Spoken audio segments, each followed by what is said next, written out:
بسم الله الرحمن الرحيم.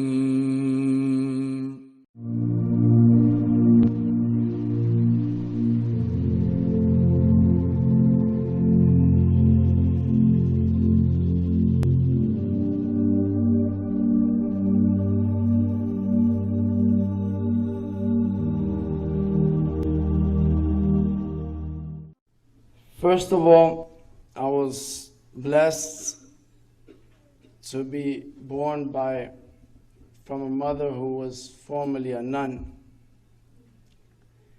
And she decided she had some questions that were unanswered. So she decided to leave the convent.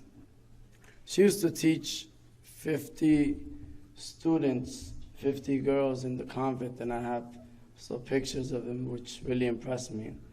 Which the hijab that she was wearing is like the hijab that our sisters wear, with the same style, with the bottom white piece and the black outer piece. I was like, wow, But when I was in high school, I got involved in the gang life as well. I'm not going to say the name of the gang, because it's a big gang.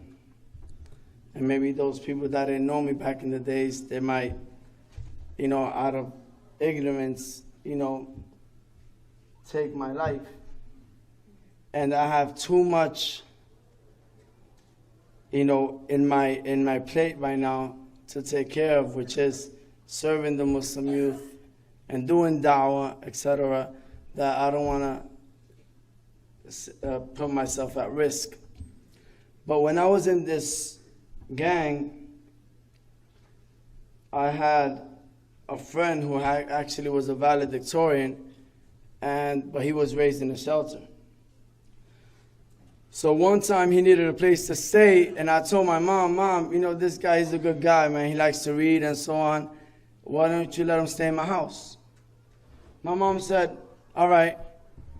So he stayed in my house and he brought a box of books. And in this box of books, I saw the autobiography of Malcolm X. So when I was involved in this with this brother, this friend of mine, or this brother from the gang, we went to a library. And as we got the maximum amount of books that we could check out, we walking out and we came across the Qur'an, right? And my friend said, oh man, I want to read the Qur'an, but I can't check it out. I already checked out the books and so on. So he's like, I'm like, you know what? You want it? I'll take it, sorry. So I'll take it. So it wasn't a pocket Qur'an. Just let me make it clear. It's just I had some skills. So I ended up taking the big Abdullah Yusuf Ali with the Arabic, English, and commentary. And I took it from the library. And then, just for my friend, this because I was real, so I had to do it for him. He wanted to read it. So then he left my house and he left the Qur'an. So the only thing Islamic in my house is the Qur'an. So then, a year took place where two of my close friends from this group who were real, they got killed by same gang members. I was with them on a Sunday, and the next day I see them on the news. They got killed, and they got stepped on their faces. So I was like, if these guys were real, and this happened to them, it can happen to me.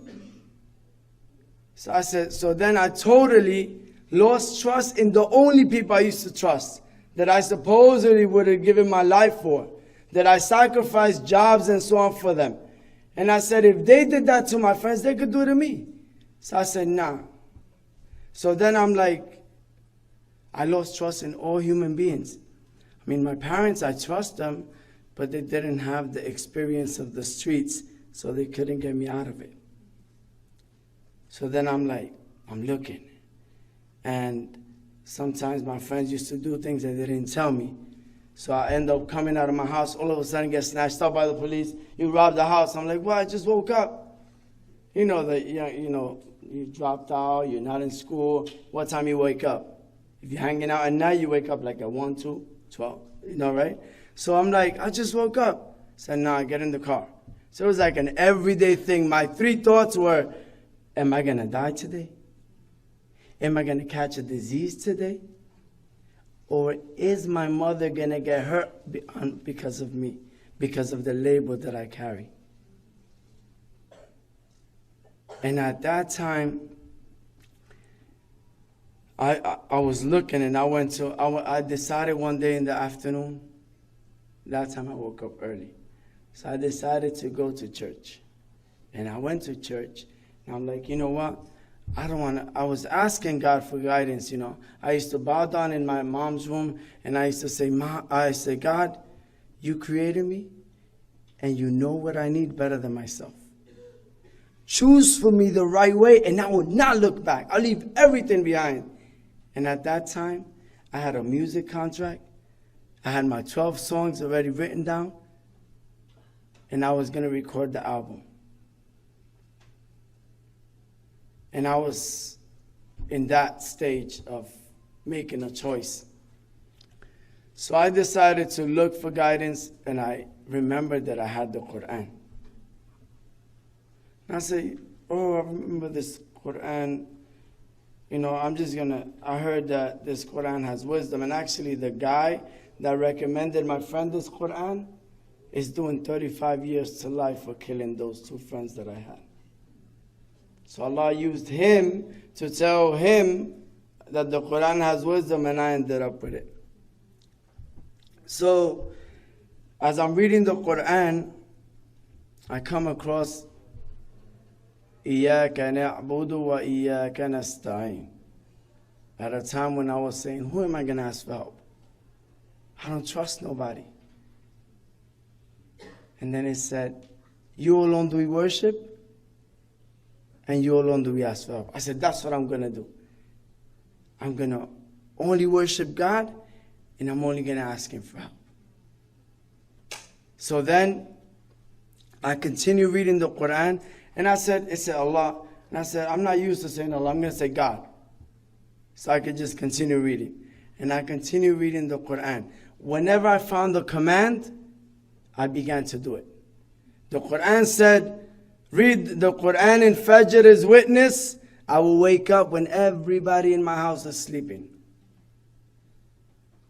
Quiet between me and God. And I used to read the Qur'an for a good hour, close the Qur'an, go to sleep, and feel like I accomplished something. Because it was in secret between me and God. Then my parents wake up, everybody gets ready to go to work, and I already did something. They're just waking up. So I kept doing this for months. And then I read another ayah, Kutiba alaykum as-siyam, prescribed for you is fasting. So I began to fast, but I wasn't lucky as you. I didn't know about Maghrib. All right? So I didn't know how to fast. So, and Omar, I'm sorry, man. I'm not trying to step. I'm not a comedian either. It's just natural, But honestly, I began to fast until I felt pain. Because I said, I am not a hypocrite. I'm going to fast until I feel what the poor people feel. And when I feel that pain that I can't resist, then I will eat. Because I know my refrigerator is filled with food. So what's the point of fasting? So I did that. Then one ayah about giving charity, a verse about giving charity. So I actually used to rock DKNY. And I decided one day to give away all my, more than $3,000 worth of clothes, all DKNY. I put in bags. And my mom was like, what are you doing? I said, I'm going to give it in charity. She's like, what? I'm like, yeah. And I wasn't taking no advice. I was just, the Qur'an said, give charity, sacrifice that which you love. And I was just like doing it. So I grabbed these bags and I went to the nearby shelter and I put it in front of the door.